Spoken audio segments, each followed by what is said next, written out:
Good morning, students. Welcome back again to a new session of Standard 7th English. We have already seen the first video of Chasing the Sea Monster. Now this is your continuation of the video part 2. Now we have already seen in the first video that this is a part from 20,000 Leagues Under the Sea, the book, written by Jules Verne. We have already seen about Jules Verne, the French writer. He is known as the father of science fiction. Then we have seen the characters: Commander Farragut, Professor Aronnax, Ned Land, and the crew member. Then now we are going to start with the remaining part of the lesson. The Abraham Lincoln gathered speed, but so did the animal. This went on for the next hour. The Abraham Lincoln was now speeding so much that its masts trembled down to their blocks. What a chase! No, I can't describe the excitement that shook my very being. Ned Land stayed at his post, harpoon in hand. Several times the animal let us approach. Then, just as the harpooner was about to strike, the citizen would steal off swiftly. Commander Farragut then decided to use more direct methods. "Bah," he said, "so that animal is faster than the Abraham Lincoln. All right, mate, man the gun in the bow." Our forecastle cannon was immediately loaded and levelled. The cannoneer fired a shot, but his shell passed some feet above the citizen, which stayed half a mile off.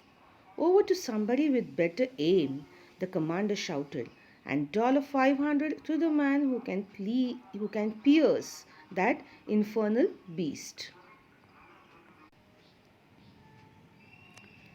Calm of eye, cool of feature, an old grey-bearded gunner, I can see him to this day, approached the cannon, put it in position, and took aim for a good while. There was a mighty explosion, mingled with cheers from the crew. The shell reached its target. It hit the animal, but bounced off its rounded surface and vanished into the sea 2 miles out. "Oh, drat," said the old gunner in his anger. "That monster must be covered with 6-inch armor plate." The hunt was on again. Hour after hour went by without the animal showing the least sign of weariness. However, it must be said that we too struggled on tirelessly. At 10:50 in the evening, that electric light reappeared 3 miles away from the frigate, just as clear and intense as the night before. The monster seemed motionless. Was it asleep perhaps? Weary from its workday, just riding with the waves. This was our chance, and Commander Farragut decided to take full advantage of it. He gave his orders. The frigate approached without making a sound, stopped 2 cable lengths from the animal. A profound silence reigned over the deck.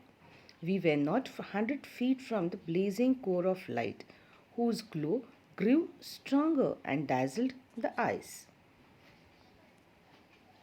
Just then, leaning over the forecastle railing, I saw Ned Land below me, brandishing his dreadful harpoon. Barely 20 feet separated him from the motionless animal. All at once, his arm shot forward and the harpoon was launched. I heard the weapon make a ringing sound as if it had hit some hard substance. The electric light suddenly went out, and 2 enormous waterspouts crashed onto the deck of the frigate, racing like a torrent from one end of the ship to the other, toppling crewmen, breaking spare masts and yardarms from their lashings. A hideous collision occurred, and thrown over the rail with no time to catch hold of it, I was hurled into the sea. Adapted from 20,000 Leagues Under the Sea by Jules Verne. Here we finish the reading part of the lesson. Now let us see what this part of the lesson wants to tell us. Now in this part of the lesson they have told us about the chase in the morning. The way the Abraham Lincoln was speeding and its mast trembled due to the speed. And then distance was being kept by the monster and it was continuously moving also. And the distance between the frigate and the monster was the same, though the frigate Abraham Lincoln was speeding very much. Then after some time they found that the Abraham Lincoln was getting a bit closer to the sea monster. The commander ordered to fire a cannon, but it hit the monster and it was thrown back. So the gunner, the old gunner, he said that the monster was covered with a very hard covering of metal. Then the commander ordered for the others to try. This way the hunt was going on again and again, hour after hour. But there was the least sign of wariness of the sea animal.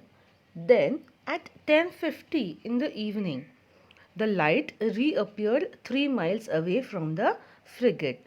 The same way it was clear and intense as the night before. Okay, means what happened? Night appeared and that is why the lights were being seen again. In the daytime, those lights were not visible. Then the monster seemed motionless and almost everybody thought that maybe it was asleep and that is why it was not making any move. And the commander then thought, Commander Farragut thought that it was the same chance that they were waiting for and he took full advantage of it. And he told the harpooner, his harpooner Ned Land, to attack as they were not even 100 feet from the blazing core of light, means the sea animal, the sea monster. And what happened? Then all at once the arm shot forward and the harpoon was launched and the commander and the others heard a very loud and a ringing sound. The electric light suddenly went out and two enormous water spouts crashed onto the deck of the frigate, racing like a torrent from one end of the ship to the other, and all the toppling crewmen and the breaking masts were seen, and a hideous collision occurred and was thrown over the rail. The commander and the crewmen were thrown out. What did they come to know when the collision occurred? They finally came to know that the sea monster was none other than a submarine. Okay, so I hope you understood the lesson and enjoyed it. Now you are going to write the meanings of slide 1 and slide 2 both in your books. Now the second part meanings we are going to say one after the other. Steal off, move away. Mate, assistant. Armor, protective metal covering. Profound, deep. Enormous, very large in size. Hideous, extremely ugly or unpleasant. Cannoner, an artilleryman who positioned and fires a cannon. Harpooner, a man who uses a harpoon. Okay. Now you have to copy, as I said, the meanings of slide 1 and 2 in your notebook. Then write down the answers of this question number 4 from your textbook in your notebook. Now question number 4 and 6 are your homework and you are going to write it on your own along with question number 2 of page number 47. Okay, and the other question answers I'll be giving in a worksheet, and that worksheet also you are going to copy in your notebook. Thank you children for watching patiently, and let us meet in the next session in English. This is your teacher Dipti Kamalwa signing off. Let us meet in the next session. Until then, goodbye and stay safe.